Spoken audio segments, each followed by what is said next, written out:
बॉलीवुड की comedy superstar Govinda की कहानी सिर्फ फिल्मों की नहीं बल्कि ऊंचाई, गिरावट और फिर छुपे हुए फाइनेंशियल मास्टरमाइंड की है। एक समय था जब गोविंदा की फिल्में बॉक्स ऑफिस पर राज करती, लेकिन फिर ऐसा क्या हुआ कि उन्हें इंडस्ट्री ने बुलाया और आखिर कैसे आज भी 100 करोड़ से भी ज्यादा की संपत्ति के मालिक है, वो भी बस 3 सेक्टर में इन्वेस्ट कर। जानने के लिए वीडियो को आखिर तक देखना, क्योंकि मैं आपको 15 ऐसी फाइनेंशियल स्ट्रैटेजीज बताने वाला हूँ जिनसे गोविंदा ने को बचाया और आप भी अमीर बन सकते हैं। सबसे पहला, जब गोविंदा बॉलीवुड के कॉमेडी किंग थे। चलिए पहले हम गोविंदा के करियर के पीक पर चलते। 90s के डिकेड में गोविंदा बॉलीवुड के एंटरटेनमेंट मास्टर और कॉमेडी किंग कहलाते थे। कुली नंबर 1, राजा बाबू जैसी बैक टू बैक 70+ सुपरहिट फिल्मों ने उन्हें हर घर का फेवरेट बना दिया। उनकी कॉमिक टाइमिंग और नेचुरल एक्टिंग का कोई तोड़ नहीं था। लोग उनके हर डायलॉग और एक्सप्रेशन पर तालियां बजाते थे। डांस का किंग गोविंदा की डांसिंग स्टाइल का कोई मुकाबला नहीं था। मैं तो रास्ते से जा रहा था और तुझको मिर्ची लगी जैसे गाने आज भी पार्टियों में चलते हैं।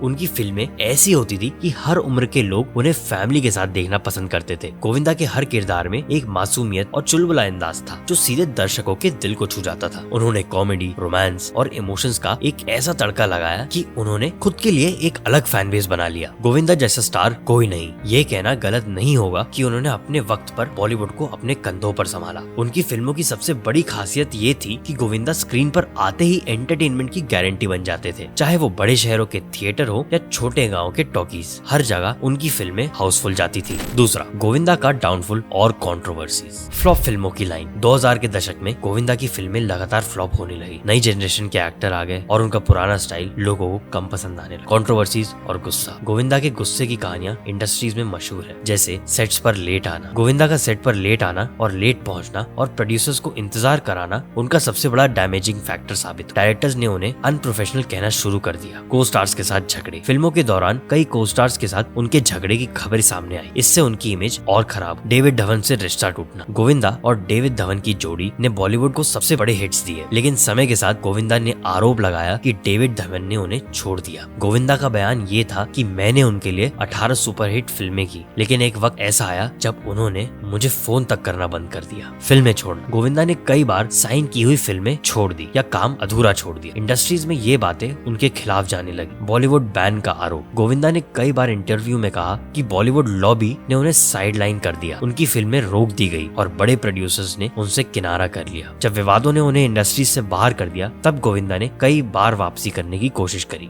सबसे पहले पार्टनर 2007 सलमान खान के साथ उनकी ये फिल्म पार्टनर सुपरहिट रही, लेकिन ये फिल्म भी उन्हें वापस स्टारडम नहीं दिला पाई। कमबैक की नाकाम फिल्में। किल दिल जैसी फिल्मों ने बॉक्स ऑफिस पर निराश किया। इंडस्ट्रीज ने उन्हें पुराने जमाने का एक्टर मान। ट्रोलिंग। सोशल मीडिया पर लोग आज भी गोविंदा को आउटडेटेड और फ्लॉप एक्टर कह के ट्रोल करते हैं। तीसरा, पॉलिटिक्स में एंट्री। एक और गलती। जब ये सब कुछ हो रहा था तब उन्होंने पॉलिटिक्स में एंट्री करने की कोशिश भी की थी। 2024 में गोविंदा ने कांग्रेस पार्टी से राजनीति में कदम रखा और एमपी भी बने, लेकिन उनका पॉलिटिकल करियर ज्यादा समय तक नहीं चला, क्योंकि सांसद बनने के बाद उन्हें अक्सर संसद से गायब रहने और अपने एरिया में कम सक्रिय होने के लिए क्रिटिसिज्म झेलना पड़ा। चौथा, फाइनेंशियल मास्टर स्ट्रोक। कैसे गोविंदा ने खुद को बचाया। जब फिल्मों में वापसी मुश्किल लगने लगी, तब गोविंदा ने बिजनेस की दुनिया में कदम रखा। Smart investments. गोविंदा ने अपने करियर की ऊंचाई पर कमाया पैसा इन 3 मेन सेक्टर्स में लगाया। सबसे पहला, रियल एस्टेट। गोविंदा ने मुंबई, पुणे और गोवा में कमर्शियल और रेजिडेंशियल प्रॉपर्टीज खरीद। रेंटल इनकम और प्रॉपर्टी की वैल्यू बढ़ने से उनकी नेटवर्क तेजी से बढ़ी। दूसरा, ब्रांड फ्रेंचाइजी। फूड और फिटनेस ब्रांड्स में स्मार्ट इन्वेस्टमेंट किया। उन्होंने छोटे मोटे रिटेल स्टोर्स में भी पैसा लगाया, जिससे उन्हें स्टेबल इनकम मिलती रही। तीसरा, गोल्ड और म्यूचुअल फंड। गोल्ड में इन्वेस्ट करके उन्होंने सेफ्टी और स्टेबिलिटी कंफर्म की। साथ ही म्यूचुअल फंड्स में पैसिव इनकम के लिए पैसा लगाया। गोविंदा की समझ ये थी कि स्टारडम भले ही खत्म हो जाए, लेकिन पैसे को काम पर लगाना ही असली समझदारी है। गोविंदा से सीखने वाले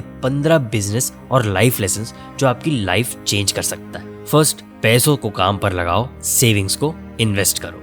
रियल एस्टेट में फोकस करो। रियल एस्टेट जैसे एसेट्स आपको सिक्योरिटी देते हैं। तीसरा, डाइवर्सिफाई करो। रिस्क कम करने के लिए एक से ज्यादा इनकम सोर्स रखो। चौथा, लॉन्ग टर्म सोचो। तात्कालिक सफलता से ज्यादा भविष्य पर ध्यान दो। पांचवा, फेलियर्स से सीखो। गिरने के बाद खुद को उठाना सबसे बड़ी कला है। छठवा, पैसिव इनकम बनाओ। रियल एस्टेट और ब्रांड इन्वेस्टमेंट पर फोकस करो। सातवां, गलतियों से सीखो। हर फेलियर आपको बेहतर बनाता है। आठवां, वैल्यू क्रिएट करो। ऐसा बिजनेस करो जो लोगों के लिए सोल्यूशन लाए। नौवां, हेटर्स को इग्नोर करो। सबसे बड़ा जवाब आपकी सफलता है। 10वां फैमिली सब, बिजनेस में अपनों की मदद लो। 11वां रिस्क लेना सीखो, सही मौके पर सही इन्वेस्टमेंट करो। 12वां काम करते रहो, उम्र या स्टारडम मायने नहीं रख, लगातार मेहनत। 13वां नेटवर्क बनाओ, अच्छे पार्टनर्स ढूंढो जो आपको आगे लेके जाएं। 14 बिजनेस माइंडसेट, एंटरटेनमेंट इंडस्ट्री से बाहर भी नए मौके तलाशे। 15वां हिम्मत मत हारो, डाउनफॉल हमेशा परमानेंट नहीं होती। गोविंदा ने करियर की गिरावट के बावजूद भी ये कहानी हमें सिखाती है कि कैसे सही समय पर सही इन्वेस्टमेंट से फेलियर को सक्सेस में बदला जा सकता है। वीडियो अच्छा लगा तो लाइक, शेयर और सब्सक्राइब जरूर करें ऐसी और वीडियोस के लिए।